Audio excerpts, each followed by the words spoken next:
Un film qui va marquer les esprits dans la lignée de La haine de Mathieu Kassovitz. Le film Les Misérables, qui a d'ailleurs reçu le prix du jury au Festival de Cannes, nous emmène dans l'univers de la BAC où Stéphane, tout juste arrivé de Cherbourg, va intégrer une nouvelle équipe avec Chris et Guada. Très vite, il va découvrir les tensions du quartier.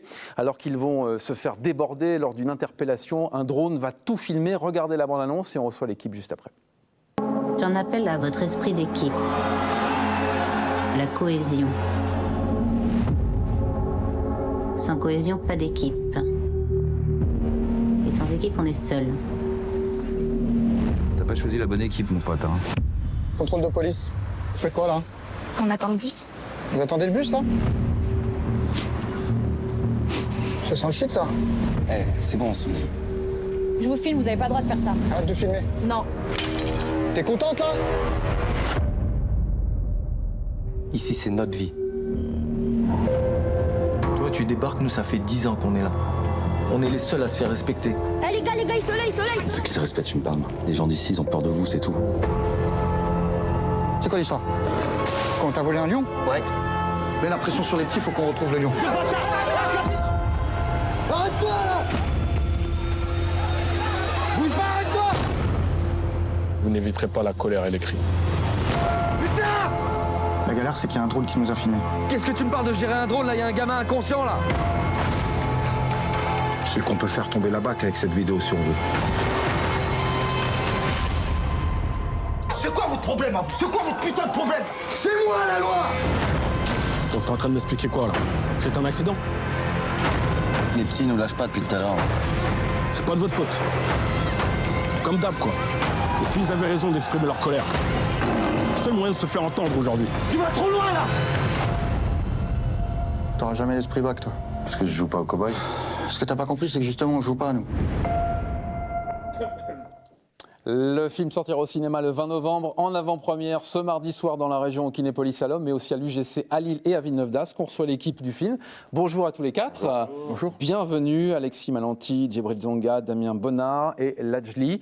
Comment ça va en présentation comme ça? Très bien, très bien. Hein. Quels sont les retours du public que vous avez en général pour les projections? Là, souvent, on a des très bons retours. Hein. Les gens, les retours qu'on a, c'est souvent ils se prennent une claque, clairement. Et voilà, le film fait parler, le film fait réagir. En tout cas, on est très content des premiers retours qu'on a. Alors, Damien, votre personnage donc débarque dans cette cité. Il va être quelque peu malmené et surpris par ce qu'il va découvrir. Oui, je découvre. Moi, j'arrive de Cherbourg dans le film et je me suis fait muter pour me rapprocher de mon enfant dont j'ai pas la garde, pour le voir plus souvent. Et effectivement, moi, je suis un jeune baqueux, je viens de commencer là-dedans et je découvre un endroit qu'eux connaissent mieux. Enfin, mais je parle de eux, c'est les coéquipiers, les ex-coéquipiers. et non, c'est tout un travail autour de ça. Ouais. Ouais. Alors vous êtes là installé depuis longtemps dans cette cité et vous avez deux personnages relativement différents. Vous, comment vous le définissez, votre personnage? Comme un Je vous laisse faire. Sensible et fragile. Non, moi mon personnage, c'est un chef d'équipe qui est un peu, qui est souvent un peu hors la loi, qui n'hésite pas des fois à dépasser la ligne pour faire régner une sorte de paix sociale. Donc il fait en sorte que ça explose pas, il a ses méthodes et c'est un personnage controversé qui peut être très violent et qui peut être aussi fragile à certains moments. Djibril, votre personnage est plus posé.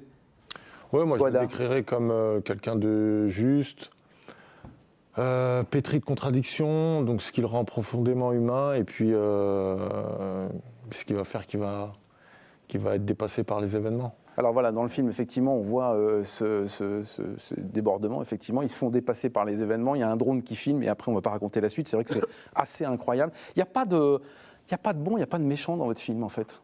Oui, clairement, moi, c'était important de ne pas prendre parti. Hein. Comme j'ai dit, c'est surtout, j'ai voulu faire un témoignage de ce qui se passe dans ces quartiers. Moi, j'y habite, j'ai grandi, donc je connais assez bien le sujet. Ouais. Et justement, j'ai voulu faire un film sans prendre parti. Et justement, la réalité, elle est beaucoup plus complexe que ça. Hein. Comme on voit chez les policiers, on peut avoir des bons, des moins bons. C'est pareil pour les gens qui habitent ces territoires.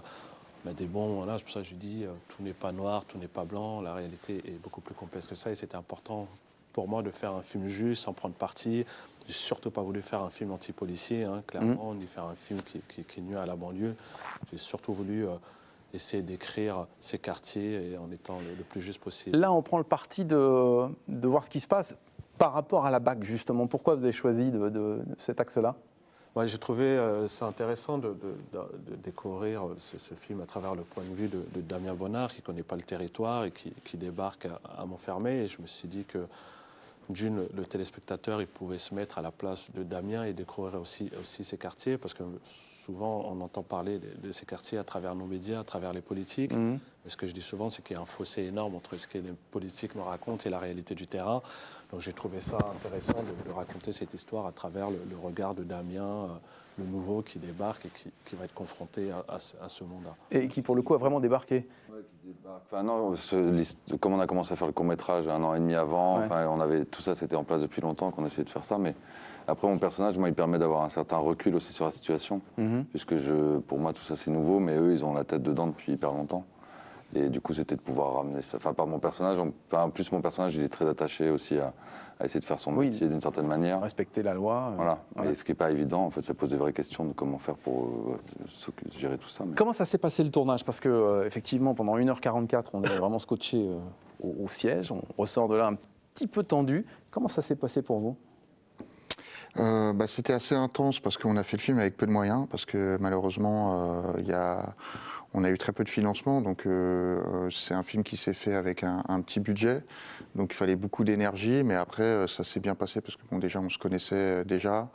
L'Adj, c'est l'endroit où il vit, et puis on a été hyper bien accueillis par les habitants. On l'a fait avec tous les gens du quartier, il y avait plus de 200 personnes du quartier qui travaillaient dessus. On vivait là-bas pendant le tournage.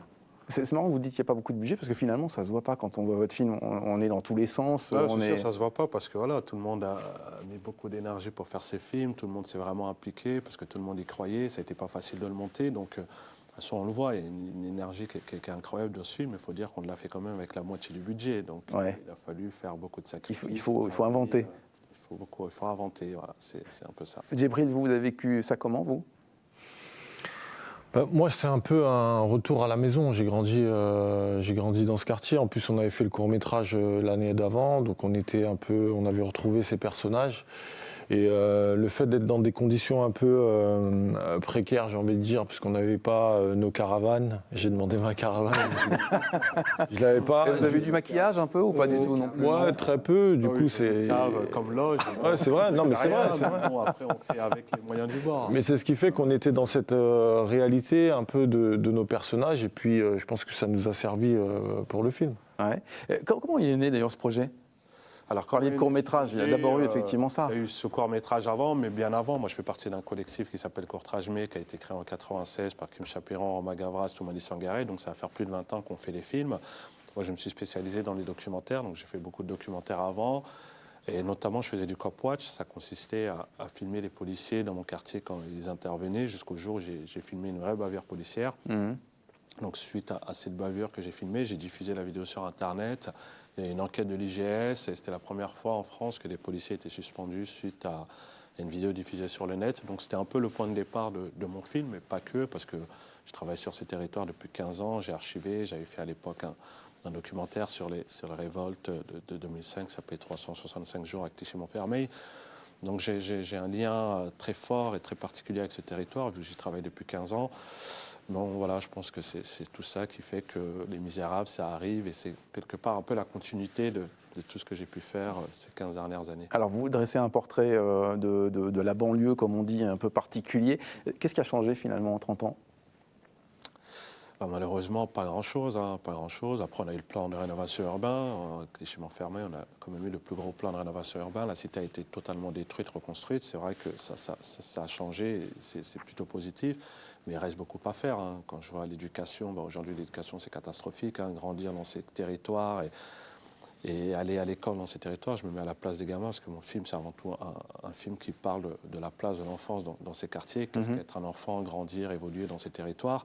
Quand on prend les écoles, la scolarité, aujourd'hui, c'est devenu catastrophique. Malheureusement, quand on étudie dans ces écoles, on a très peu de chances d'atteindre des hautes études. Donc, il y a encore pas mal de travail. Il y a encore beaucoup de travail dans l'éducation, dans la culture. Et c'est pour ça, d'ailleurs, on a monté une école qui s'appelle l'école Courtrage Mais. Depuis 1 an, on propose des formations au métier du cinéma. Et, voilà, l'école existe depuis 1 an. On vient de lancer la 2e promotion Vous savez quoi, vous serez obligé de revenir pour en parler. Avec grand plaisir. Merci beaucoup, messieurs. Merci infiniment d'être venus jusqu'à nous. Le film s'appelle Les Misérables. Allez voir ce film, vous allez vraiment prendre une claque, c'est clair, vous l'avez dit, mais ça se confirme. 20 novembre pour la sortie du film et en avant-première, donc au Kinépolis, au cinéma UGC à Lille et à Villeneuve-d'Ascq. On va marquer une petite pause et on revient évidemment pour la suite de votre rendez-vous au soir, 17h-23h. À tout à l'heure.